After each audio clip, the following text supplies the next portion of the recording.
నిర్గమాకాండము 8వ అధ్యాయము. యెహోవా ఏటిని కొట్టి 7 దినములైన తరువాత యెహోవా మోషేతో ఇట్లనెను, నీవు ఫరో ఎద్దుకు వెళ్ళి అతనితో, నన్ను సేవించుటకు నా జనులను పోనిమ్ము. నీవు వారిని పోనీయనొల్లని ఎడల, ఇదిగో నేను నీ పొలిమేరలన్నిటినీ కప్పల చేత బాధించెదను. ఏటిలో కప్పలు విస్తారముగా పుట్టును. అవి నీ ఇంట, నీ పడక గదిలోనికి, నీ మంచము మీదికి, నీ సేవకుల ఇండ్లలోనికి, నీ జనుల మీదికి, నీ పొయ్యిలలోనికి, నీ పిండు పిసుకు తొట్లలోనికి ఎక్కివచ్చును. ఆ కప్పలు నీ మీదికి, నీ జనుల మీదికి, నీ సేవకులందరి మీదికి వచ్చునని యెహోవా సెలవిచ్చుచున్నాడని చెప్పుము అనెను.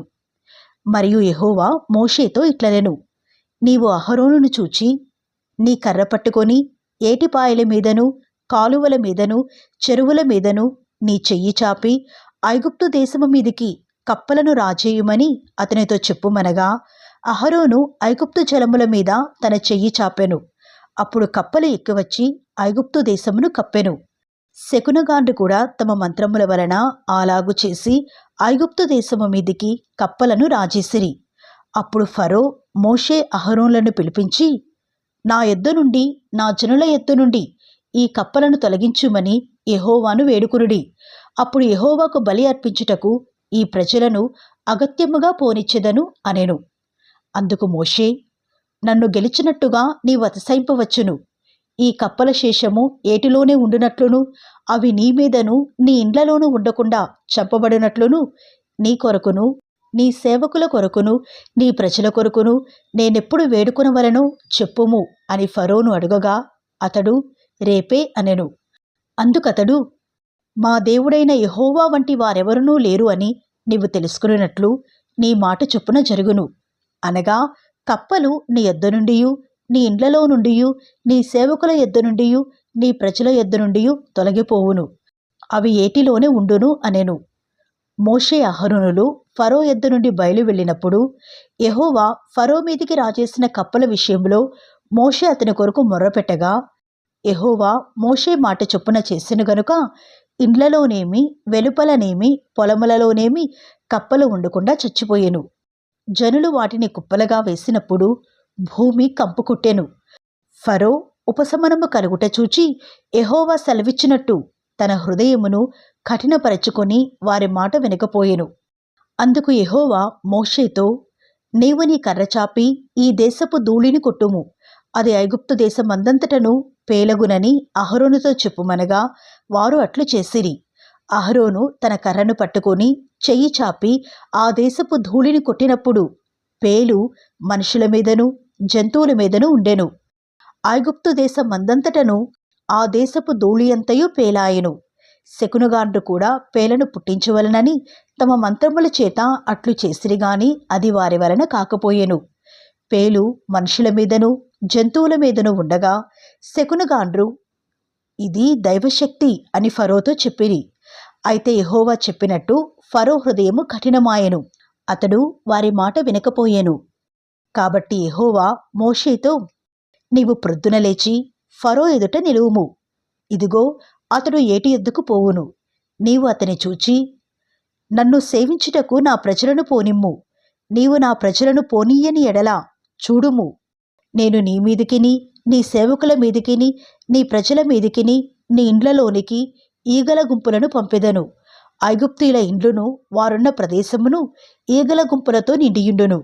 మరియు భూలోకములో నేనే యెహోవాను అని నీవు తెలుసుకున్నట్లు ఆ దినమున నేను నా ప్రజలు నివసించుచున్న గోషెను దేశమును వినాయించెదను. అక్కడ ఈగల గుంపులుండవు. నా ప్రజలను నీ ప్రజల నుండి ప్రత్యేకపరచెదను. రేపు ఈ సూచక క్రియ జరుగునని యెహోవా సెలవిచ్చినట్టు నీవు చెప్పవలెను అనెను. యెహోవా అలాగు చేసెను. బాధాకరమైన ఈగల గుంపులు ఫరో ఇంటిలోనికి, అతని సేవకుల ఇండ్లలోనికి వచ్చి ఐగుప్తు దేశమంతటా వ్యాపించెను. ఆ దేశము ఈగల గుంపుల వలన చెడిపోయెను. అప్పుడు ఫరో మోషే అహరోనులను పిలిపించి, మీరు వెళ్ళి ఈ దేశంలో మీ దేవునికి బలి అర్పించుడి అని వారితో చెప్పగా, మోషే, అట్లు చేయతగదు. మా దేవుడైన యెహోవాకు మేము అర్పించవలసిన బలి ఐగుప్తీయులకు హేయము. ఇదిగో మేము ఐగుప్తీయులకు హేయమైన బలిని వారి కన్నులెదుట అర్పించినడలా వారు మమ్ము రాళ్లతో కొట్టి చంపుదురు గదా. మేము అరణ్యములోనికి 3 దినముల ప్రయాణమంత దూరము పోయి మా దేవుడైన యెహోవా మాకు సెలవిచ్చినట్లు ఆయనకు బలి నర్పించుదుము అనెను. అందుకు ఫరో, మీరు అరణ్యములో మీ దేవుడైన యెహోవాకు బలి నర్పించుటకు మిమ్మును పోనిచ్చెదను గాని దూరము పోవద్దు, మరియు నా కొరకు వేడుకొనుడి అనెను. అందుకు మోషే, నేను నీ యొద్ద నుండి వెళ్ళి రేపు ఈ ఈగల గుంపులు ఫరో యొద్ద నుండియు అతని సేవకుల యొద్ద నుండియు అతని జనుల యొద్ద నుండియు తొలగిపోవునట్లు యెహోవాను వేడుకొందును గాని యెహోవాకు బలి అర్పించుటకు ఫరో జనులను పోనీయక ఇకను వంచన చేయకూడదు అని చెప్పి ఫరో యొద్ద నుండి బయలు వెళ్ళి యెహోవాను వేడుకొనెను. యెహోవా మోషే మాట చొప్పున చేయగా ఈగల గుంపులు ఫరో యొద్ద నుండియు అతని సేవకుల యొద్ద నుండియు అతని ప్రజల యొద్ద నుండియు తొలగిపోయెను. ఒక్కటి అయినను నిలువలేదు. అయితే ఫరో ఆ సమయము కూడా తన హృదయమును కఠినపరచుకొని జనులను పోనీయడాయెను. నిర్గమాకాండము 9వ అధ్యాయము. తరువాత యెహోవా మోషేతో ఇట్లనెను, నీవు ఫరో యొద్దకు వెళ్ళి నన్ను సేవించుటకు నా ప్రజలను పోనిమ్ము. నీవు వారిని పోనీయనొల్లక ఇంకను వారిని నిర్బంధించిన ఎడల ఇదిగో యెహోవా బాహుబలము పొలములోనున్న నీ పశువుల మీదికిని నీ గుర్రముల మీదికిని గాడిదల మీదికిని ఒంటెల మీదికిని ఎద్దుల మీదికిని గొర్రెల మీదికిని వచ్చును. మిక్కిలి బాధకరమైన తెగులు కలుగును. అయితే యెహోవా ఇశ్రాయేలీయుల పశువులను ఐగుప్తు పశువులను వేరుపరచును. ఇశ్రాయేలీయులకున్న వాటన్నిటిలో ఒక్కటైనను చావదని హెబ్రీల దేవుడగు యెహోవా సెలవిచ్చుచున్నాడని అతనితో చెప్పుము అనెను. మరియు యెహోవా కాలము నిర్ణయించి రేపు యెహోవా ఈ దేశములో ఆ కార్యము జరిగించును అనెను. మరునాడు యెహోవా ఆ కార్యము చేయగా ఐగుప్తీయుల పశువులన్నీ చచ్చినగాని ఇశ్రాయేలీయుల పశువులలో ఒక్కటియూ చావలేదు. ఫరో ఆ సంగతి తెలుసుకొని పంపినప్పుడు ఇశ్రాయేలు పశువులలో ఒకటియూ చావలేదు. అయినను అప్పటికిని ఫరో హృదయము కఠినమైనందున జనులను పంపకపోయెను. కాగా యెహోవా, మీరు మీ పిడికళ్ల నిండా ఆవపు బుగ్గిని తీసుకునుడి. మోషే ఫరో కన్నుల ఎదుట ఆకాశము వైపు దాని చల్లవలెను. అప్పుడు అది ఐగుప్తు దేశమంతటా సన్నపు ధూళియై ఐగుప్తు దేశమంతటా మనుషుల మీదను జంతువుల మీదను పొక్కులు పొక్కు దద్దుర్లగునని మోషే అహరోనులతో చెప్పెను. కాబట్టి వారు ఆవపు బుగ్గి తీసుకుని వచ్చి ఫరో ఎదుట నిలిచిరి. మోషే ఆకాశము వైపు దాని చల్లగానే అది మనుషులకును జంతువులకును పొక్కులు పొక్కు దద్దురులాయెను. ఆ దద్దురుల వలన శకునగాండ్రు మోషే ఎదుట నిలవలేకపోయిరి. ఆ దద్దురులు శకునగాండ్రకును ఐగుప్తులకందరికీ పుట్టెను. అయినను యెహోవా మోషేతో చెప్పినట్లు యెహోవా ఫరో హృదయమును కఠినపరచెను. అతడు వారి మాట వినకపోయెను. తరువాత యెహోవా మోషేతో ఇట్లనెను, హెబ్రీల దేవుడైన యెహోవా ఈలాగు సెలవిచ్చుచున్నాడు, నీవు తెల్లవారగానే లేచిపోయి ఫరో ఎదుట నిలిచి నన్ను సేవించుటకు నా జనులను పోనిమ్ము. సమస్త భూమిలో నా వంటి వారెవరునూ లేరని నీవు తెలుసుకునవలనని ఈసారి నేను నా తెగుళ్లన్నీయు నీ హృదయం నొచ్చినంతగా నీ సేవకుల మీదికిని నీ ప్రజల మీదికిని పంపెదను. భూమి మీద నుండకుండా నీవు నశించిపోవునట్లు నేను నా చేయి చాపి ఇంటినేని నిన్నును నీ జనులను తెగులుతో కొట్టివేసి ఇందును. నా బలమును నీకు చూపునట్లును భూలోకమందంతటా నా నామమును ప్రచురము చేయనట్లును ఇందుకే నేను నిన్ను నియమించితిని. నీవు ఇంకా నా ప్రజలను పోనీయనొల్లక వారి మీద అతిశయపడుచున్నావు. ఇదిగో రేపు ఈ వేళకు నేను మిక్కిలి బాధకరమైన వడగండ్లను కురిపించెదను. ఐగుప్తు రాజ్యము స్థాపించిన దినము మొదలుకొని ఇది వరకు అందులో అట్టి వడగండ్లు పడలేదు. కాబట్టి నీవు ఇప్పుడు పంపి నీ పశువులను పొలములలో నీకు కలిగినది యావత్తును త్వరగా భద్రము చెయ్యుము. ఇంటికి రప్పింపబడక పొలములో ఉండు ప్రతి మనుషుని మీదను జంతువు మీదను వడగండ్లు కురియును. అప్పుడు అవి చచ్చునని చెప్పుము అనెను. ఫరో సేవకులలో యెహోవా మాటకు భయపడినవాడు తన సేవకులను తన పశువులను ఇండ్లలోనికి త్వరగా రప్పించెను. అయితే యెహోవా మాట లక్ష్యపెట్టనివాడు తన పనివారిని తన పశువులను పొలములో ఉండనిచ్చెను. యెహోవా, నీ చెయ్యి ఆకాశం వైపు చూపుము.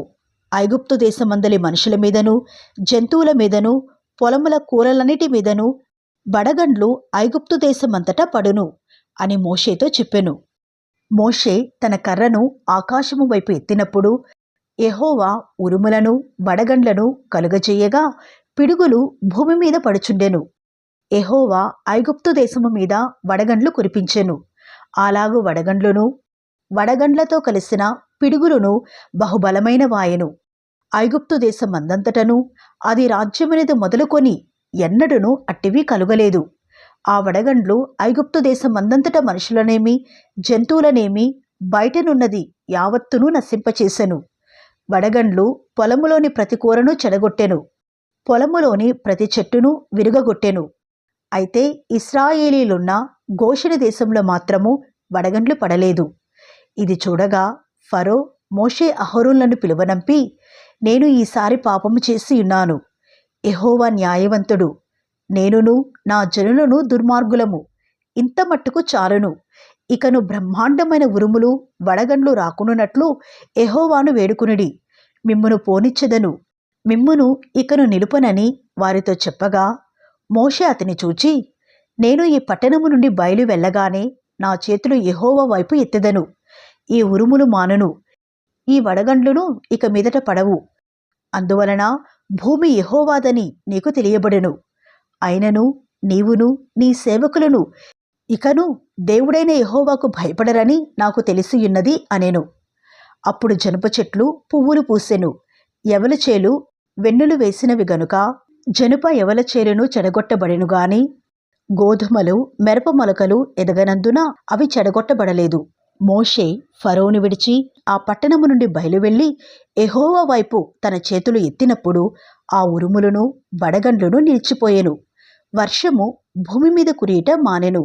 అయితే ఫరో వర్షమును వడగండ్లును ఉరుములను నిలిచిపోవుట చూచి అతడును అతని సేవకులను ఇంకా పాపము చేయుచు తమ హృదయములను కఠినపరచుకొనిరి.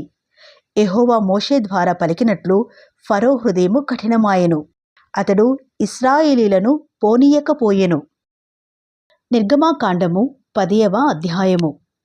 కాగా యెహోవా మోషేతో, ఫరో యొద్దకు వెళ్ళుము, నేనే యెహోవానని మీరు తెలుసుకున్నట్లును, నేను చేయు సూచక క్రియలను ఐగుప్తీయుల ఎదుట కనపరచుటకును, నేను వారి ఎడల జరిగించిన వాటిని వారి ఎదుట కలుగజేసిన సూచక క్రియలను నీవు నీ కుమారునికి నీ కుమారుని కుమారునికి ప్రచురము చేయనట్లును నేను అతని హృదయమును అతని సేవకుల హృదయములను కఠినపరచితిని అనెను.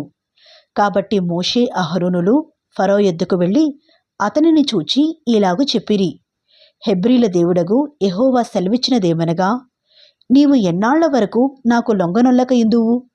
నన్ను సేవించుటకు నా జనులను పోనిమ్ము. నీవు నా జనులను పోనీయనొల్లని ఎడల ఇదిగో రేపు నేను మిడతలను నీ ప్రాంతములలోనికి రప్పించెదను. ఎవడును నేలను చూడలేనంతగా అవి దాని కప్పును. తప్పించుకునిన శేషమును అనగా వడగండ్ల దెబ్బను తప్పించుకొని మిగిలిన దానిని అవి తినివేయును. పొలములో మొలిచిన ప్రతి చెట్టును తినును. మరియు అవి నీ ఇండ్లలోనూ నీ సేవకులందరి ఇండ్లలోనూ ఐగుప్తీయులందరి ఇండ్లలోనూ నిండిపోవును. నీ పితరులు గాని నీ పితామహులు గాని ఈ దేశంలో నుండిన నాటి నుండి నేటి వరకు అట్టి వాటిని చూడలేదు అని చెప్పి ఫరో ఎదుట నుండి బయలువెళ్ళెను. అప్పుడు ఫరో సేవకులు అతని చూచి, ఎన్నాళ్ల వరకు వీడు మనకు ఉరిగానుండును? తమ దేవుడైన యెహోవాను సేవించుటకు ఈ మనుషులను పోనిమ్ము. ఐగుప్తు దేశము నశించినదని నీకింకనూ తెలియదా అనిరి.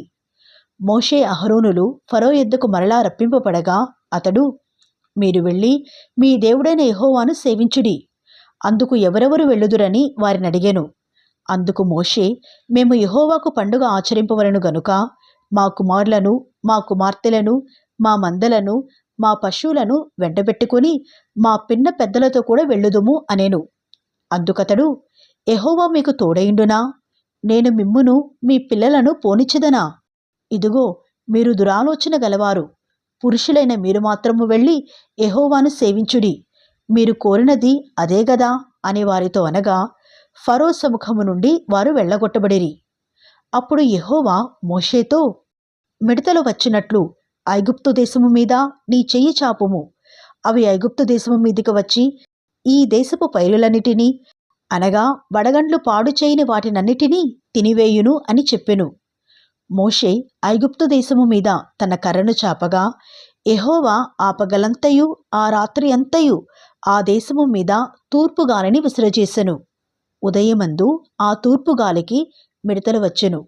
ఆ మిడతలు ఐగుప్తు దేశమంతటి మీదికి వచ్చి ఐగుప్తు సమస్త ప్రాంతములలో నిలిచెను. అవి మిక్కిలి బాధకరమైనవి. అంతకు మునుపు అట్టి మిడతలు ఎప్పుడునూ ఉండలేదు. తరువాత అట్టివి ఉండబోవు. అవి నేలంతయూ కప్పెను. ఆ దేశమున చీకటి కమ్మెను. ఆ దేశపు కూరగాయలన్నిటినీ, ఆ వడగండ్లు పాడు చెయ్యని వృక్షఫలములన్నిటినీ అవి తినివేశెను. ఐగుప్తు దేశమంతటా చెట్లేగాని పొలముల కూరయేగాని పచ్చనిదేదియూ మిగిలియుండలేదు. కాబట్టి ఫరో మోషే అహరోనులను త్వరగా పిలిపించి, నేను మీ దేవుడైన యెహోవా ఎడలను మీ ఎడలను పాపము చేసి తిని, మీరు దయచేసి ఈసారి మాత్రమే నా పాపము క్షమించి నా మీద నుండి ఈ చావు మాత్రము తొలగించుమని మీ దేవుడైన యెహోవాను వేడుకొనుడి అనగా, అతడు ఫరో ఎద్దు నుండి బయలువెళ్ళి యెహోవాను వేడుకొనెను. అప్పుడు యెహోవా గాలిని త్రిప్పి మహాబలమైన పడమటి గాలిని విసురుచేయగా అది ఆ మిడతలను కొంచిపోయి ఎర్ర సముద్రంలో పడవేశెను.